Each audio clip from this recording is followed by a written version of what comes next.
Good morning. Well, it's morning over here. I think it's morning for everybody in this group. I'm thinking at this time. And those who are catching this on the replay, good afternoon, good evening. This is Marva, and I'm here in the Surviving Narcissistic Mothers group. And this morning, something came up for me, uh, and an old feeling came to mind. And I remember as a kid feeling like, hey, I'm over here. Hey, look at me. I'm over here. I'm here. I'm here. And that was never heard. That feeling of being abandoned as a kid, it's strong. And it shows up in adult relationships too. If you lived through that as a kid or as a child, it shows up in the most inopportune times, and sometimes it's a cause for wrecking really good relationships because the feeling of abandonment, when that comes on, when it starts coming on, you don't want to feel it because it feels so bad. So you start pushing people away before they can leave you. Push them away before they go because your experience has shown you that they go. They go. Because most of the time you are feeling abandoned by someone who should love and care for you. But instead, it's that distance and that feeling of not having the care, the care that you need. In my case, I felt many times like I was raising myself, you know, and I had to learn how to self-soothe, how to make myself feel better, in other words. And I walked around with these feelings, with this abandonment issue, which caused me to be angry most of the time. You know, angry for no reason. Well, I had good reason, but I think you understand what I'm saying. I was just angry. I think I woke up angry because I wasn't getting what I needed. I wasn't. And again, like I said, I tended to push people away. Mm-mm, mm-mm, mm-mm. That's too close. That's too close because you're going to leave me. I know you're going to leave me. Yeah, yeah.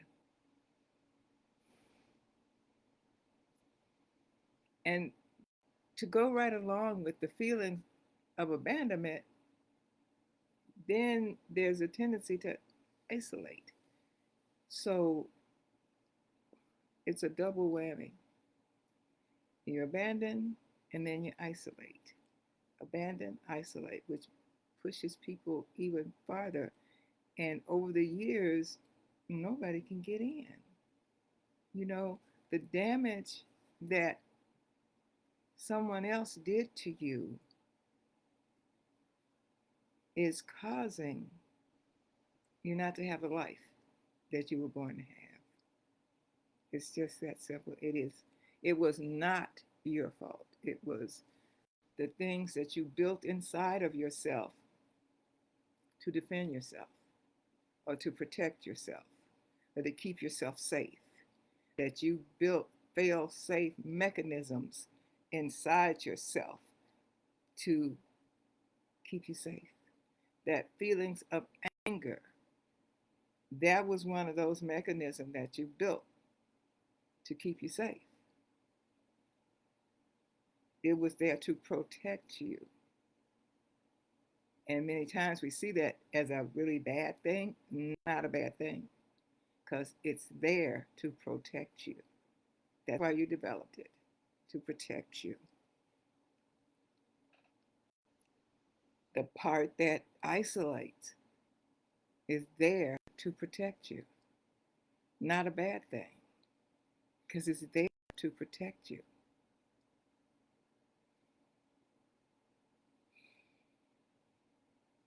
And then there's the other thing that happens, the emotional shutdown.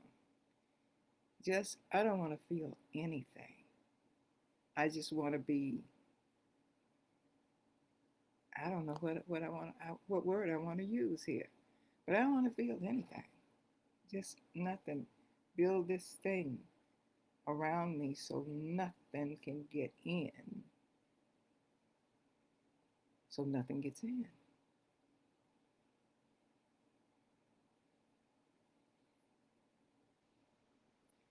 And then there's just the pure trauma of it. You go running in the house, run, run, run, run, run, run, run, run, run. Look at what I got, look. That wasn't the response you was expecting. That's traumatizing. Your brain goes, what? Yeah, that's traumatizing.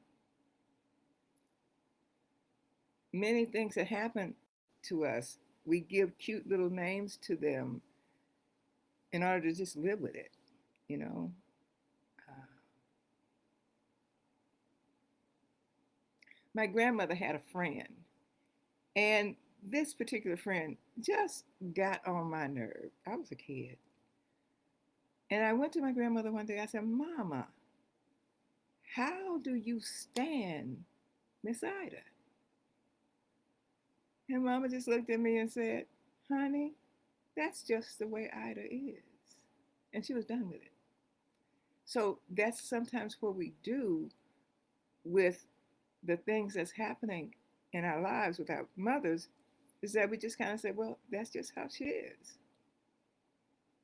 But that's not a good enough reason that that's just how she is. That does not soothe what you need. It does not. Let me see if there's anything else.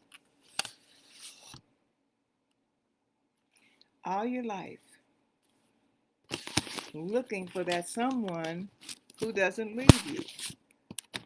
And I'm sure they've shown up many times, but because you push people away at the first inkling that they may leave.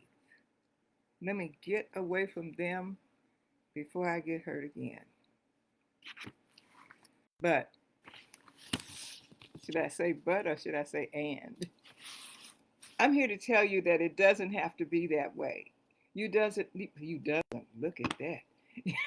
You don't have to live in those old traumas. It just doesn't have to be that way. You can have a life where you can be unapologetically who you were born to be. You can have a life where you can unapologetically be who you were born to be. Yeah. You can have a life where you can unapologetically be who you were born to be with ease. Not with that, I'm gonna make it, I'm gonna show them. Be who you are with ease. What you need is a strategy. That's what I came to know about myself. I tried every which way. I needed a strategy, and what you need is a strategy. And that's exactly what I do with my clients. I give them a strategy. How to do this. If you are done If you have had enough of shame, guilt, anger, and living less than you were born to live, living a life that's less than you were born to live, if you know there has to be another way, because what you've been doing isn't working, there has to be another way, and you are ready to shake loose those old programmed shackles, then private message me and I can get you the same results I get my clients.